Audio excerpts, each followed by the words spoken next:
Hello everyone and welcome back to another video from Wake&Tech. In this video, I'm going to show you how to log into your existing account on the Spriggy Pocket Money app.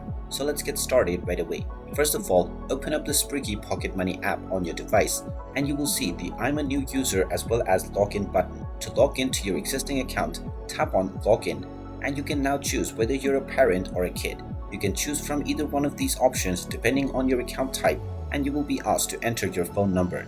You can either enter your phone number and tap on the login button, or you can also tap on login with email. You will then be asked to enter your email address and password. Just type in your email address that you used while signing up for your account within the email box and then enter your account password underneath within the password section.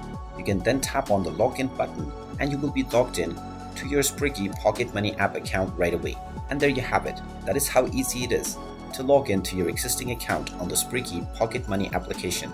If you find this video helpful, make sure you hit that like button and subscribe to our channel if you haven't done so already. Also ring that notification bell to never miss another update from us. Thank you for watching and I will see you again in the next video.